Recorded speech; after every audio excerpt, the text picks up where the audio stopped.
আজকে অনেকে আমাদেরকে মেসেজ দিচ্ছে, ফোন দিয়ে অনেকেই বলেছে যে হুজুর, দুবাইয়ে যে বন্যা হয়েছে এটাকে কি আমরা আল্লাহর গজব হিসেবে ধরে নিতে পারি? সাম্প্রতিক আমরা বিভিন্ন সোশ্যাল মিডিয়ার কল্যাণে আমরা দেখতে পাচ্ছি দুবাইয়ে বন্যা হয়েছে, যেটা বিগত ৭০ বছরেও এরকম বন্যা হয় নাই।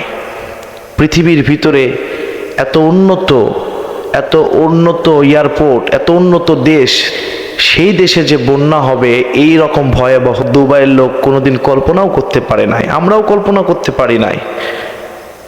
সম্প্রতি দুবাইয়ে 250 মিলিমিটার বৃষ্টি হয়েছে। এক বছরে হয় যে বৃষ্টিটা, সেটা তো মরুভূমির দেশ আমরা জানি। সেই দেশে এত বৃষ্টি, এক বছরের বৃষ্টি একদিনে হয়ে গেল, এটা কেমনে সম্ভব?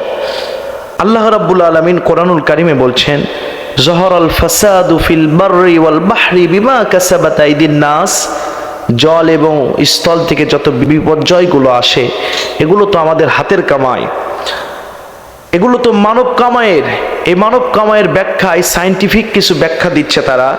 অনেকে বলছে ক্লাউড সেটিং, যেটাকে আমরা বলি আকাশের অনেক মেঘগুলো যেগুলো বৃষ্টি হওয়ার জন্য উপযোগী হয় নাই, তারা ক্লাউড সেটিং করে, তারা স্প্রে করে সেখান থেকে তারা বৃষ্টি করাতো।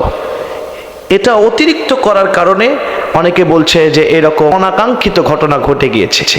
এক্ষেত্রে আমি বলতে চাই যে কোনো কিছুই অতিরিক্ত করা ভালো নয়, বেশি পণ্ডিতি করে করা ভালো নয়। আল্লাহর সিস্টেম, আল্লাহর নিয়মাবলী মেনেই আমাদেরকে চলা, এটা কল্যাণের জন্য। আল্লাহ রাব্বুল আলামিন তিনি নিজেই বলছেন, ইন্না ফি খালকিস সামাওয়াতি ওয়াল আরদি ওয়াখতিলাফিল লাইলি ওয়ান নাহারি লাআয়াতিল লিউলিল আলবাব। আল্লাহ দিনে রাতে আল্লাহ যা তৈরি করেছে এগুলো তো আমাদের কল্যাণের জন্য তৈরি করেছে। এজন্য অতিরিক্ত কিছু করা, আল্লাহ সিস্টেমের বাইরে কিছু করা, এগুলো করা অবশ্যই কল্যাণের জন্য নয়। এর ভয়াবহ দিক অবশ্যই, ইফেক্টের একটা দিক অবশ্যই আছে। দ্বিতীয়ত আমি বলতে চাই, দুবাইয়ের অনেক বড় বড় আলেমরা বলছে এটা তো মাকবারাতুল এলেম তথা এলেমের গোরস্থান হয়ে গিয়েছে।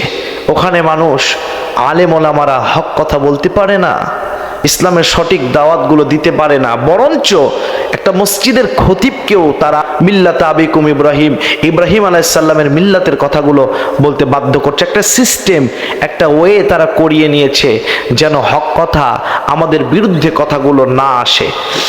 আমি সাম্প্রতিক আমরা শুনেছি যে পৃথিবীতে বহু দেশে এক বছরে যা অশ্লীলতা হয় না, বেলাল্লাপনা হয় না, দুবাইয়ে একদিনেই তার চেয়ে বেশি বেলাল্লাপনা, অশ্লীলতা সংগঠিত হয়।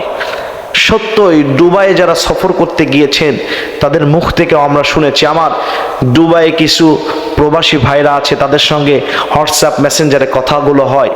খুব বাজে অবস্থায় মুসলমানেরা ওখানে আসে। কাজে আমরা ধরে নিতেই পারি যেটা আল্লাহ তাআলার তরফ থেকে গজব। কারণ আল্লাহ রাব্বুল আলামিন পৃথিবীর কিছু মানুষগুলোকে, কিছু জাতিকে পানিশমেন্ট দেওয়ার আল্লাহর কিছু ধরন, কিছু পদ্ধতি আছে। যেমন কওমে লুতকে আল্লাহ রাব্বুল আলামিন সাবধান করেছিলেন, যখন সাবধান হয় নাই কওমে লুতকে হযরত জিবরাইল আলাইহিস সালামের মাধ্যমে আল্লাহ পাক মাটির নিচে ডাবাইয়ে দিয়েছে। আদ জাতিকে আল্লাহ ধ্বংস করেছেন, পৃথিবীর অনেক জাতিকে আল্লাহ এরকম ধ্বংস করেছেন।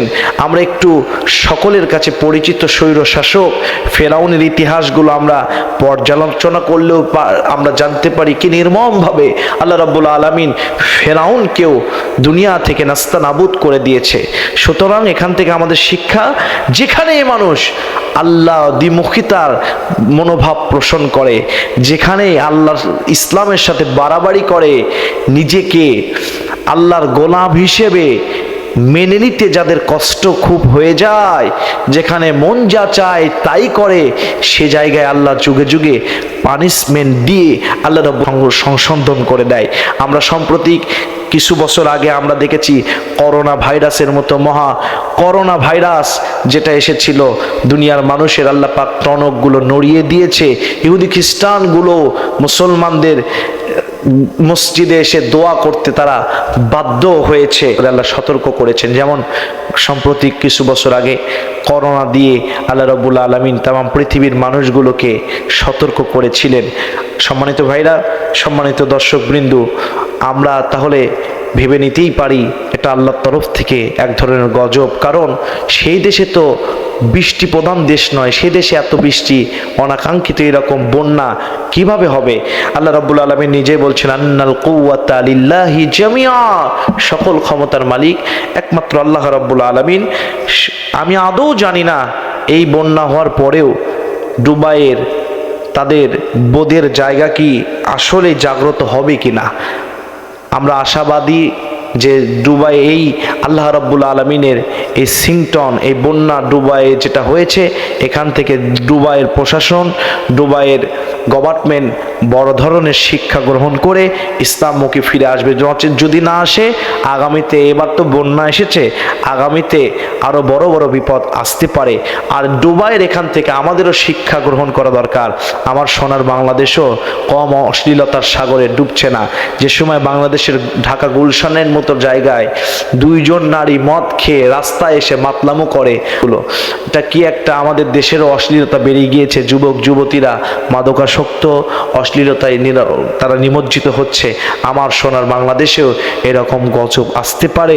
বাংলাদেশের গভর্নমেন্টকেও এবং পৃথিবীর সমস্ত দেশের গভর্নমেন্টকে দুবাইয়ের এই বন্যা থেকে শিক্ষা গ্রহণ করা দরকার। আল্লাহ রাব্বুল আলামিন আসমানি জমিনি সমস্ত বালা মুসিবত থেকে তাম পৃথিবীর সমস্ত মুসলমানদের জানমালকে আল্লাহ পাক হেফাজত করুন।